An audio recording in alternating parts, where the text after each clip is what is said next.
All right, Shalom.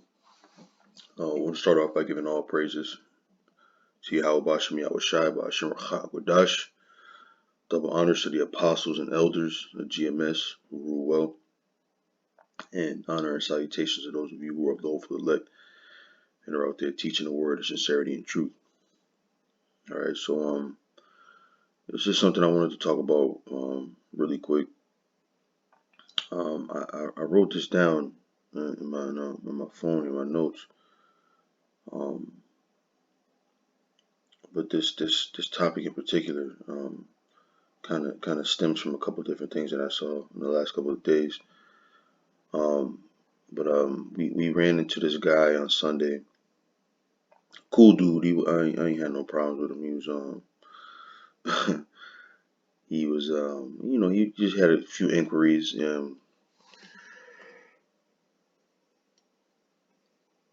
Sluggy. And after sitting with him for a few minutes, we understood that he primarily followed GOCC. He wanted to make it known that he's not actually like with them or in the camp, but that's who he primarily learns from.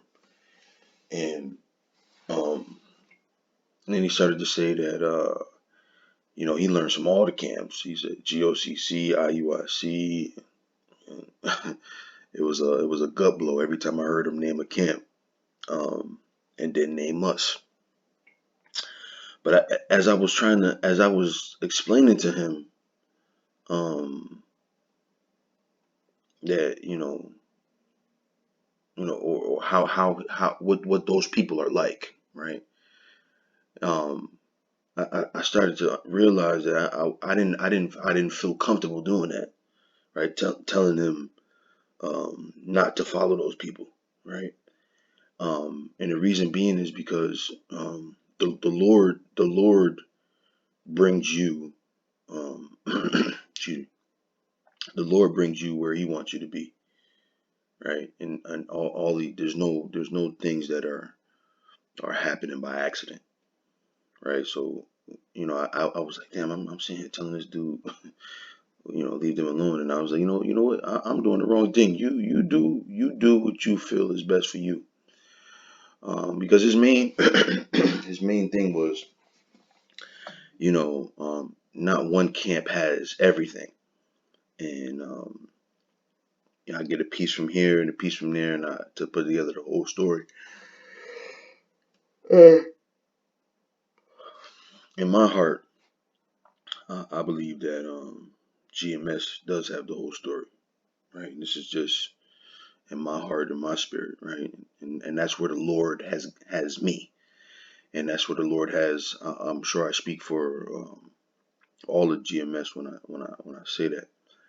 Um, but what I wanted to say. Matter of fact, let me just go to the scripture right here. Um, this is John 10:27. It says, "My sheep hear my voice, and I know them, and they follow me." Right. So, you know, the Lord is going to bring into this thing uh, who He wants in this thing. That's in matter of fact. Let me see. Now that I'm thinking about it.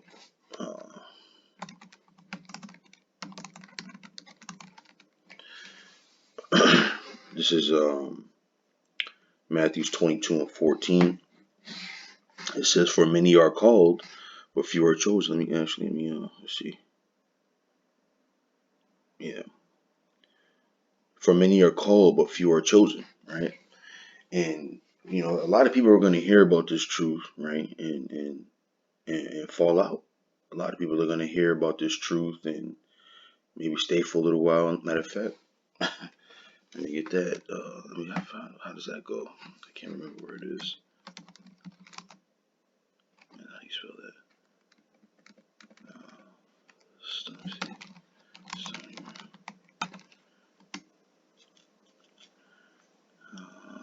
Am I spelling this? Oh,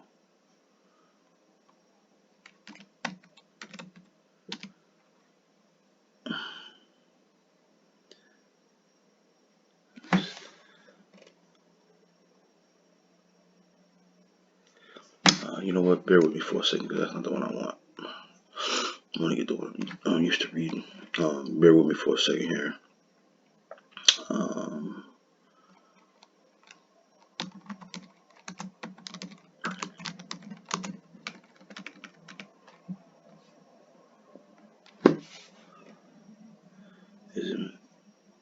is it Matthew 13? So, Salaki, bear with me for a second. Matthew 13.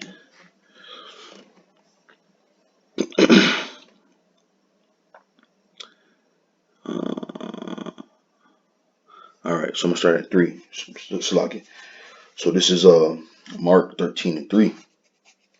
It says, and he spake many things unto them in parables, saying, Behold, a sower went forth to sow.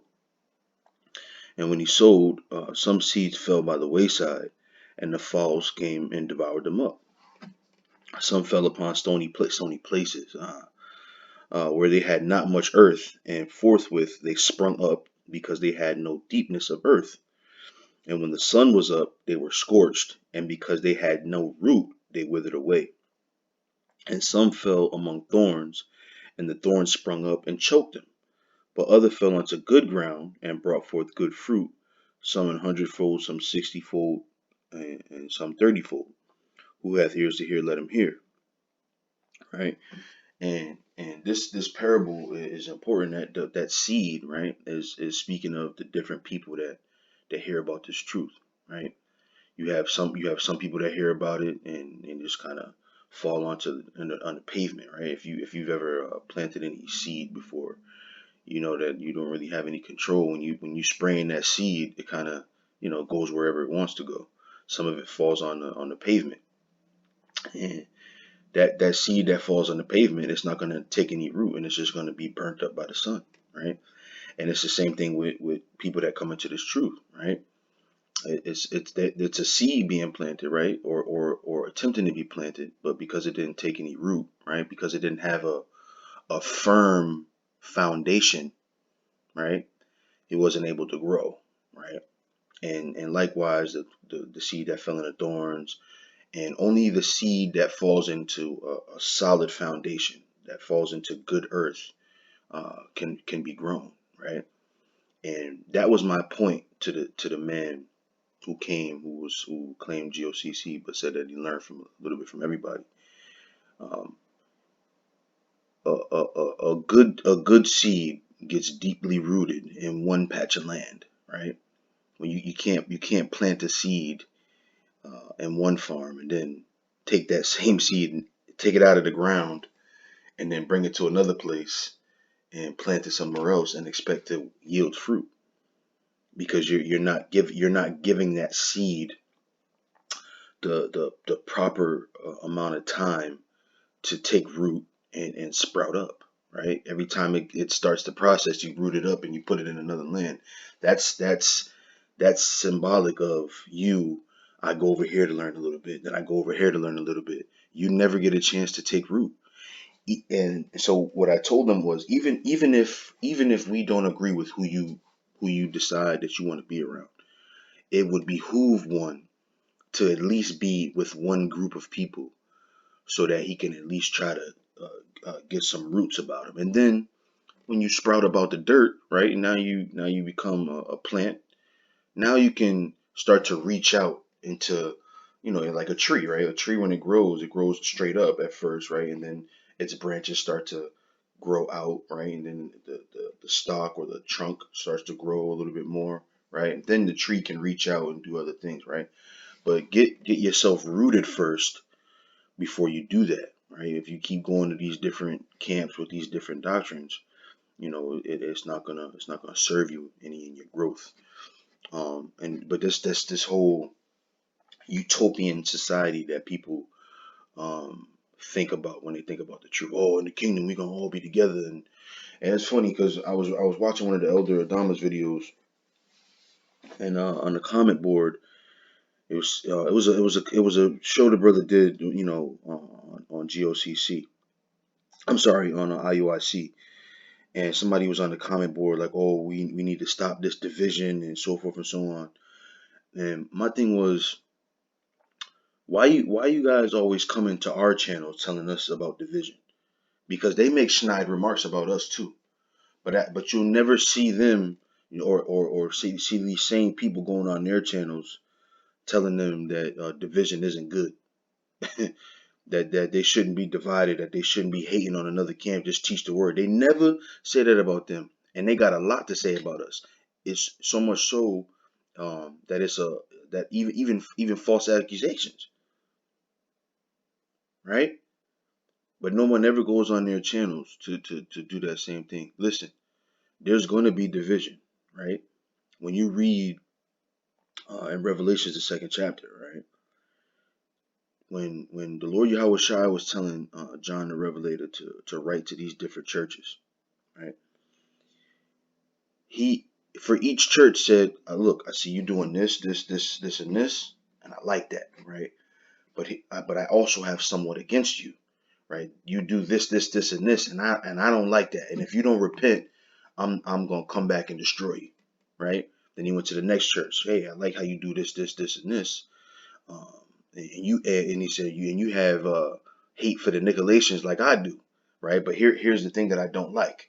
You do this, and this, and if you don't repent, then what I'm saying. So he had a problem with every church. Every church was doing something different. So there's gonna be divisions. There's gonna be separation in doctrine. The thing that is gonna bring us together, that's going to sew us together, is the Lord Yahweh Bashem Yahushai. That's what's going to sew us together when we are on those chariots, right? Then we'll be together as one nation. Then we can have some common ground, right? But listen, man, right now there's going to be a difference, and there's nothing wrong with it, man. There's nothing wrong with it. All we ask, right, is to be set in the defense of the gospel. Don't when we start getting, matter of fact, I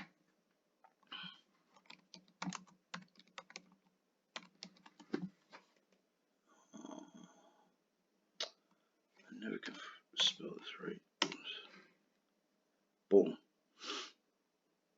Yeah. This is Philippians 1:17. It says, but the other of love, knowing that I am. Let me see. I don't want to start at 15. It says, some indeed preach Hamashiach, even of envy and strife, and some also of goodwill. Right. So even in that, there's a difference, right? You got some who speak of the Lord for good, but then you got some that just are trying to be better than another camp, right? They speak of the Lord, but they're just trying to make it seem like their camp is better in some way, right? It says, the one preached Hamashiach of contention, not sincerely, supposing to add affliction to my bonds, but the other of love, knowing that I am set for the defense of the gospel, right? So that's all we ask. Like if you want to find you want to be against us, you want to teach of this envy and this strife, right? Well, be set in the defense, right? So when we come and tell you why your doctrine is wrong based on the scriptures, right? Let's okay, we'll go through the scriptures and see who's right. Be set in the defense. Don't when we come and tell you something wrong, oh y'all gotta stop hating on them. No, there's a problem with the doctrine, right? Because matter of fact, let me go here. This is was it First Corinthians 2 or was it Second Corinthians 2? Nope, this one. First Corinthians 2:1, it says, and I, brethren, when I came unto you, came not with excellency of speech or of wisdom, declaring unto you the testimony of the Most High. For I determined not to know anything among you, save Yahweh Shai, Hamashiach, and him crucified. So that's our only concern. We ain't worried about nothing else but the Lord, man. We are set in his defense to defend the word, to defend the gospel. That's what it's about. I don't care about you. It ain't about you. And we just happen to point that out, right? So let me go here. What is it? Is Amos? Yeah. Amos 3:3, it says, can two walk together except they be agreed, right? So we're not gonna come together, man. We're not, these camps are not gonna miraculously join up together and hold hands with each other. And they try it, man. And they try it. They do these summits and these man. They got award ceremonies, Israelite of the Year. What the fuck, man? You know, how can we get with something like that? We're trying to get out of here. We're trying to teach about the destruction of America, right? We're trying to teach about the salvation out of that destruction. And y'all worried about having Israel of the Year, and it's y'all are self-serving, man. So how can we join together with that, right? So let me see what else I got up here.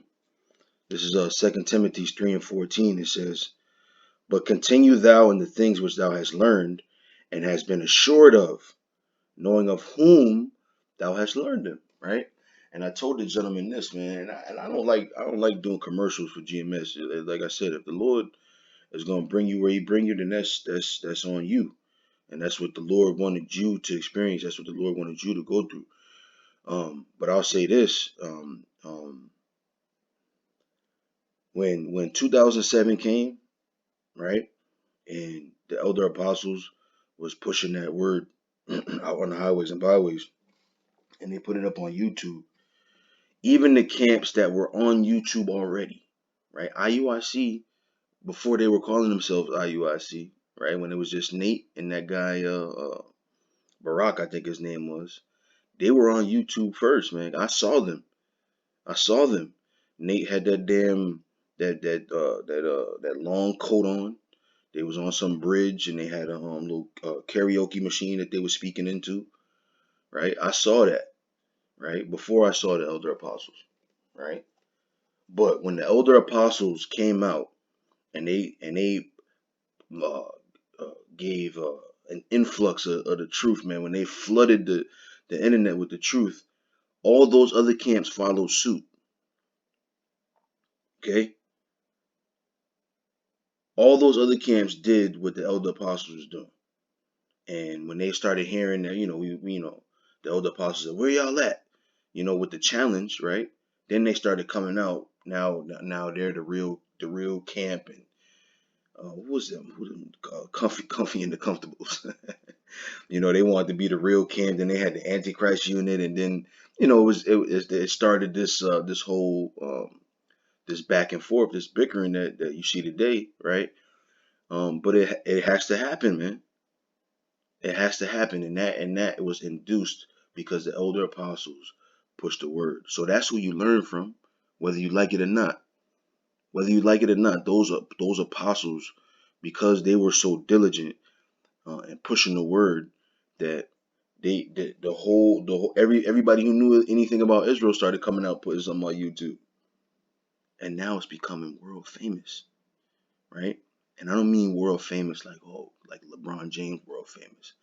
I mean, people are concerned, and they're doing damage control because you got these people that are coming out talking about Israel, man. It's not an accident. It's not a mistake. That spirit, that vibration was pushed out by way of the elder apostles. And if you don't think so, it's a shame. Now, I'm not putting the apostles over the Lord Yahweh Shai, and they wouldn't have it so. But what I am saying, that the Lord Yahweh Shai, Yahweh Bashem Yahweh Shai, put the spirit in those men to put the spirit of Israel back out there. Because even when it wasn't popular, even when it wasn't famous, even before YouTube, they were out there on the highways and byways, right? And again, I don't like doing GMS commercials, right? If that's not your, if you don't feel that, if you ain't, if that's not something you feel, or you don't feel like you want to be a part of that or whatever, then all right, whatever. I don't give a shit, you know. But we ain't gonna be together. Matter of fact, I was watching the brothers from Detroit yesterday, and GMS, not GMS. What's them? I'm just talking about them. IUIC was kind of setting up right there in front of their camp, and then they, get the yelling, "We are not affiliated with any other." Do you think that Esau gives a shit about you saying that you're not affiliated with any other camp? Matter of fact, let me go here. I wasn't thinking about this. We're not affiliated with any other camp. And really what they mean is we're not affiliated with GMS. We're not affiliated with any hate group. Matter of fact, is that in the Apocrypha too? So there's two scriptures I want to get. Let me get this one first. Second Ezra. This is one of my favorite scriptures. I like to bring this out when I'm making this point. Real quick, and then let me see.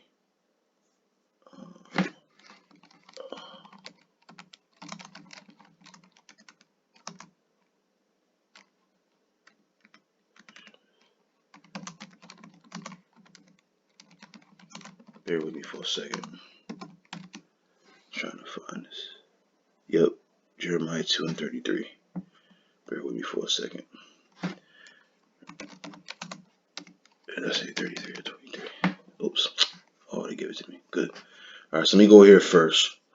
Salaki, I just took the wrong way around. Salaki. This is Second Ezra 16 and 70. I'll start at. It says, "For there shall be in every place and in the next cities a great insurrection upon those that fear the Lord." Right? There's no distinction there. Right? If you are a camp of people that go out there and you teach about the Lord Yahushua in some capacity, you are in danger of this same persecution. You're not going to be able to tell Esau because let me tell you something. Let me tell you something. The elite might see that there's a difference, right? But for them, it's all a threat to their existence. To call yourself an Israelite is a threat to the existence of the elite. Because again, as I always say, they can't rule unless they are in control of Israel or if Israel is gone and dead.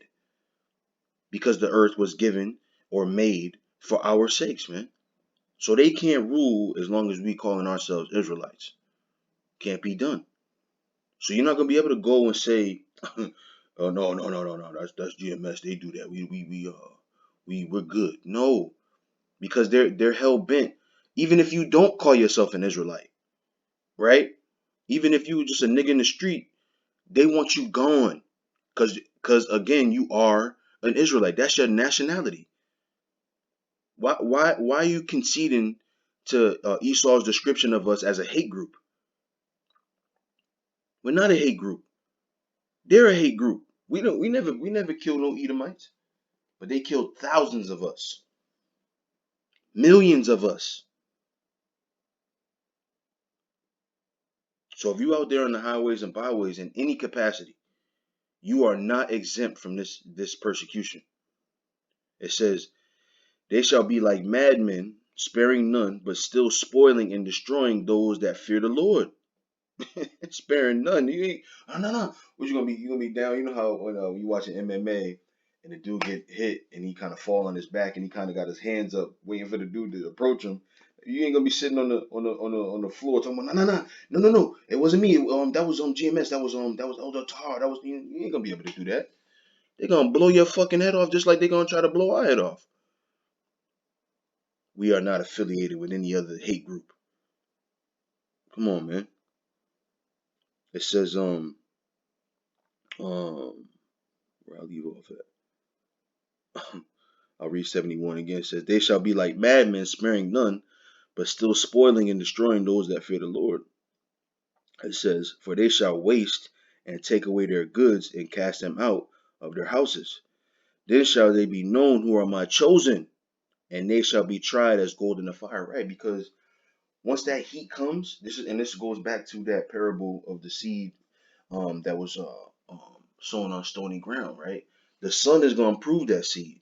It's going to burn it right up. Right?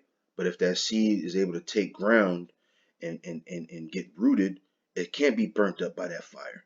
So when we go through this fire, this tribulation, right? Try it as gold in the fire, like the scripture says, excuse me, then it's going to be shown who the men of the Lord are, man. And you're going to have some of them from this camp, right? And you're going to have some of them from another camp and another camp. that were able to be rooted enough and believed enough where they're gonna be able to endure this thing, man.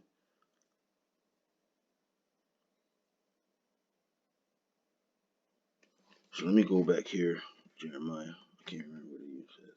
Right, Jeremiah 2:33. It says, "Why trimmest thou thy way to seek love? Therefore hast thou also taught the wicked ones thy ways." Right. You here you are trying to make the truth palatable. We're not a hate group, and come on, man. You don't have to. You don't. It doesn't matter what you say. They don't want you talking about yourself being an Israelite.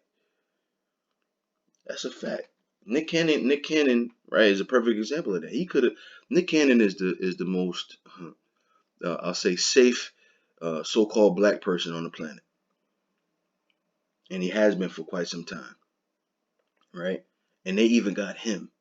You see, they don't want you saying you're Israelite. They didn't. They wanted to make it about the so-called anti-Semitic statements, but it wasn't about that. It was because he said he was an Israelite.